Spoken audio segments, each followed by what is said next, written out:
श्री स्वामी समर्थ. तुम्हा सगळ्यांचे आपल्या यूट्यूब चॅनलवरती स्वागत आहे. भिवू नकोस, मी तुझ्या पाठीशी आहे, असे आश्वासन देणारे श्री स्वामी समर्थ महाराज हे कोट्यवधी भाविकांचे श्रद्धास्थान आहे. संकट काळात समस्या असताना अडचणीत स्वामींना आपण केवळ हाक मारली आणि स्वामींनी माऊलीप्रमाणे आपल्याला मदतीला धावून यावे असे आपले स्वामी समर्थ आहेत. आनंदाच्या सुखाच्या क्षणातही आपण स्वामींचे आवर्जून नामस्मरण करत असतो. अशक्य ही शक्य करतील स्वामी, अशी श्रद्धा हजारो आपण भावी भक्तांची आहे. आपल्या सर्वांचे श्री स्वामी समर्थ महाराज यांची पुण्यतिथी 26 एप्रिल 2025 या दिवशी आहे आणि स्वामींच्या पुण्यतिथीनिमित्त आपण सर्वजण काही ना काही सेवा करत असतो.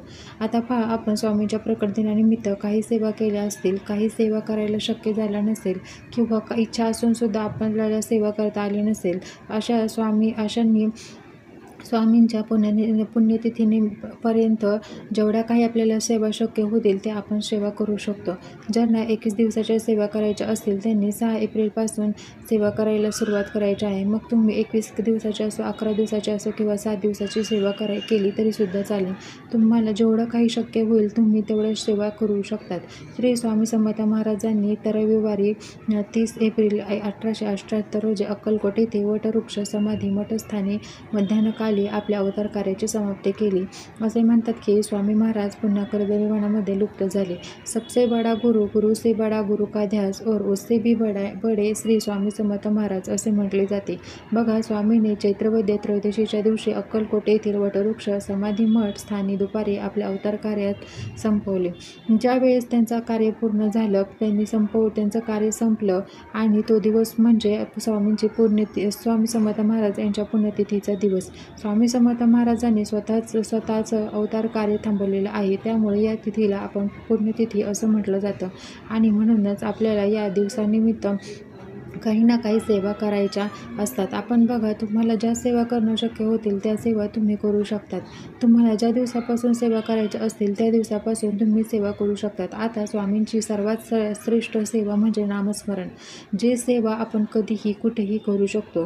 ही सेवा अशी आहे ना, नामस्मरणामध्ये जी ताकद आहे ती खूप शक्तिशाली ताकद आहे. ज्यांना कुठलीही सेवा करणं शक्य नसेल त्यांनी नामस्मरण केलं तरीसुद्धा चालेल. आता दुसरी सेवा म्हणजे स्वामी चरित्र सारामृत. या ग्रंथाचं पारायण करणं किंवा वाचन करणं, तुम्हाला जर 21, 11 किंवा 7 दिवसाचं पारायण करायचं असेल तर तुम्ही स्वामी चरित्र सारामृताचं पारायण करू शकता. अगदी तुम्ही रोज एक पारायण करू शकतात. जसं तुमच्याकडून स्वामींच्या पुण्यतिथीपर्यंत तुम्हाला सेवा करणं शक्य होईल तेवढे तुम्ही पारायण स्वामी चरित्राचे पारायण तुम्ही करू शकतात.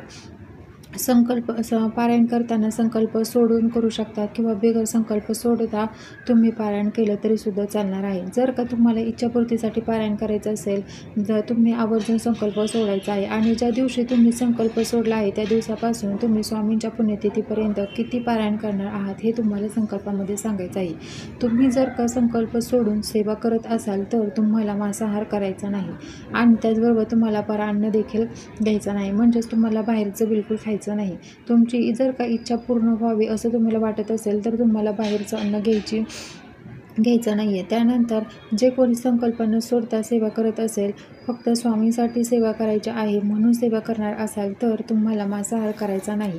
तुम्हाला चुकून एखाद्या दिवशी बाहेरचं खावं लागलं तर तुम्ही तुमच्या स्वतःच्या खर्चाने ते खाऊ शकतात. दुसरं म्हणजे पहा, आता ज्यांना 11 दिवसात 51, 108 किंवा 11 दिवसात 21 पारायण करायचे असतील त्यांनी केले तरी चालतील. तुम्हाला जर का 21 दिवसात 108, 51 पारायण करायचे असतील तरी देखील चालतील. तुम्ही दिवसाला 2 पारायण करू शकता. तुम्ही इतक्या दिवसांची सेवाही करू शकता. सर्वात श्रेष्ठ सेवा म्हणजे स्वामी चरित्र सारामृत या ग्रंथाचं पारायण. तुम्हाला जर का वेळेअभावी रोज एक पारायण करणं शक्य नसेल, एक पारायण म्हणजे स्वामी चरित्र सारामृत या ग्रंथातील 1 ते 21 अध्याय एका बैठकीत वाचणे. तुम्हाला जर का एक पारायण करणं शक्य नसेल तर तुम्ही रोज 7-7 अध्याय वाचून 3 दिवसात एक पारायण करू शकतात. ज्यांना अजिबातच शक्य नाही त्यांनी रोज 3 अध्याय वाचून 7 दिवसात तुम्ही एक पारायण करू शकतात. तर या पद्धतीने तुम्ही सेवा करू शकतात. सेवा होणं महत्त्वाचं आहे. मग ती सेवा तुम्ही 15 मिनिटात करताय की 2 तासामध्ये करताय. बघा इथं टायमाला अजिबात महत्त्व नाही आहे. तुम्ही जी सेवा करत आहात ती किती करतात, किती भक्तीने आणि भावाने करतात हे महत्त्वाचे आहे. तुमचा भाव महत्त्वाचा आहे, तुमचा विश्वास, तुमची श्रद्धा महत्त्वाची आहे, तुमची सेवा महत्त्वाची आहे. त्यामुळे तुम्ही सेवा करताना 2 तास करताय की पूर्ण दिवसभर करताय किंवा 10 मिनिटात केली तरीसुद्धा चालणार आहे. ती सेवा फक्त आपल्याला मनी भावे आणि पूर्ण श्रद्धेने, भक्तिभावाने केली पाहिजे. तरच ती सेवा आपली स्वामीपर्यंत पोहोचली जाते. तर अशा सेवा तुम्हाला करायच्या आहे. बघा या स्वामींच्या पुण्यतिथीच्या काळामध्ये आपल्याला स्वामी सेवेकरी देखील घडवायचे आहेत. म्हणजेच काय तर बघा जो नडलेला असेल, तो जो अडचणीत असेल त्याला आपल्याला मार्ग दाखवायचा आहे. अशांना तुम्ही सेवेंना स्वामी सेवा शिकवा, स्वामी सेवा करून दाखवा, देखील सेवा करायला सांगा, जेणेकरून त्याचे देखील प्रश्न मार्गी लागतील आणि त्यांना देखील स्वामींचा आशीर्वाद मिळेल आणि तुम्हाला देखील स्वामींचा आशीर्वाद मिळेल. तर सर्वात श्रेष्ठ म्हणजे स्वामी चरित्र सारामृत या ग्रंथाचं पारायण.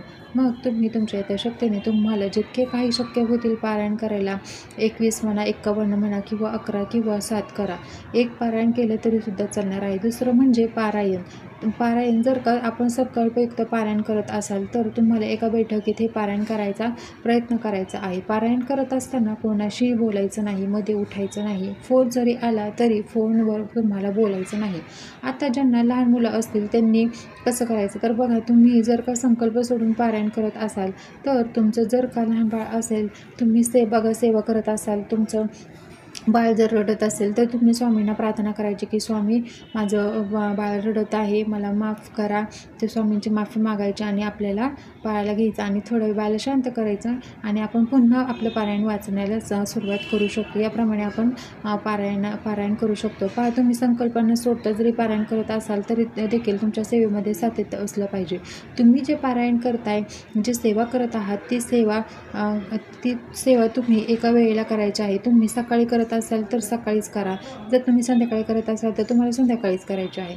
एखाद्या दिवशी अडचणीमुळे बाहेरगावी जावं लागल्यामुळे किंवा कामामुळे तुम्हाला जर सकाळच्या टायमिंगमध्ये किंवा संध्याकाळच्या टायमिंगमध्ये जर झाली तरीसुद्धा चालू शकते. परंतु आज सकाळी, उद्या सकाळी किंवा दुपारी करू, परवा करू असं अजिबात आपल्याला करायचे नाही. सेवा करताना त्याच्यामध्ये सातत्यही असलंच पाहिजे.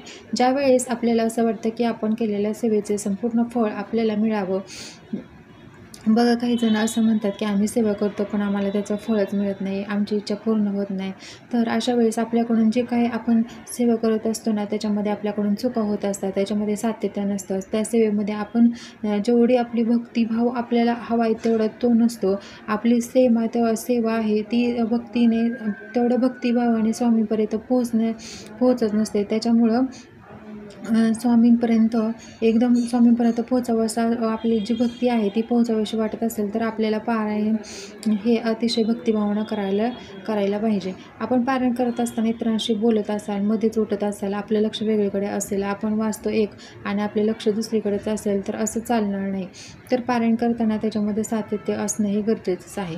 जास्त पारायण करण्याच्या नादामध्ये आपण पटापटा वाचन करतो, पटापटा अध्याय संपवणं असं जर करत असेल, वाचायला बसतो त्यावेळेस एका सुरामध्ये, लयमध्ये वाचन करायचं आहे. आपण जे वाचत आहोत तो शब्द न शब्द आपल्याला कळायला पाहिजे. कारण स्वामींच्या सर्व लीला, स्वामींचे सर्व कार्य हे स्वामी चरित्र सारामृत या ग्रंथामध्ये दिलेलं आहे. प्रत्येक अध्यायामध्ये त्यांनी वेगवेगळं कार्य केलेलं आहे. त्यामुळे आपण हा अध्याय वाचताना समजून घेऊन वाचायला हवा. त्यामुळे एक सेवा करताना बघा, तुम्ही नका 1 तास बसू नका, 2 तास बसा ना, परंतु जेवढी तुम्ही सेवा करत आहात ना ती पूर्णपणे समजून आपल्याला सेवा करायची आहे. ती पूर्ण एका ठिकाणी बसून एक लक्ष ठेवून ती सेवा तुम्हाला करायची आहे. सेवा करताना तुम्हाला पूजा मांडणी करायची आहे. का तर बघा, तुमची जर इच्छा असेल तर तुम्ही पूजा मांडणी करू शकता.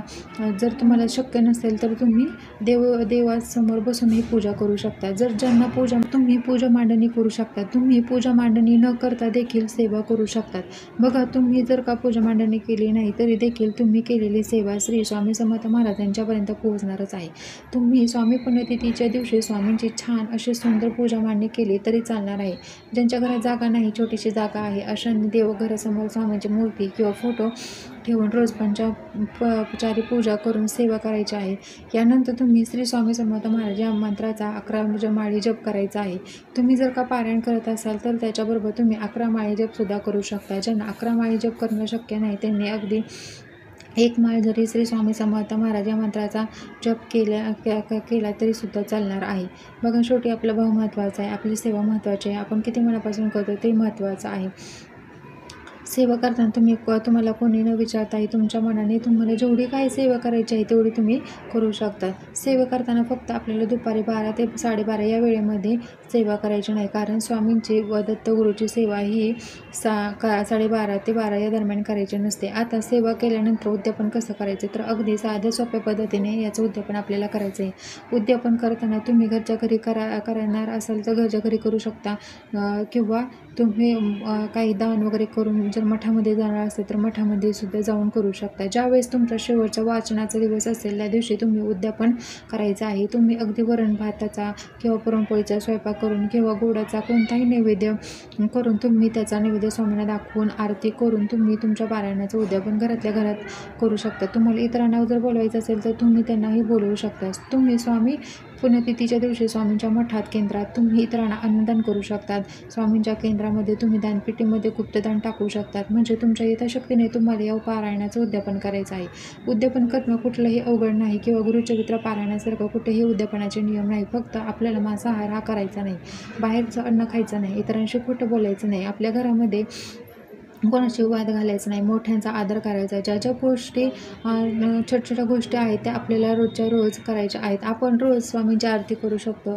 रोज स्वामींना आपण सकाळ दुपार संध्याकाळ त्रिवार मुद्रा करायचा आहे. आपल्याला शक्य होईल तेवढं आपण स्वामींशी बोलण्याचा प्रयत्न करायचा आहे. बघा, या सेवा तुम्ही 21 दिवसांसाठी करू शकतात, 11 दिवसाच्या 7 दिवसाच्या करू शकतात. तर याच पद्धतीने तुम्ही सेवा करायच्या आहे. जर का तुम्हाला सुद्धा किंवा मासिक धर्म आला असेल तर सेवा तुम्हाला करता येणार नाही. मासिक धर्माची तुमचे 4 दिवस झाल्यानंतर 5व्या दिवशी तुम्ही सेवाला सुरुवात करू शकतात.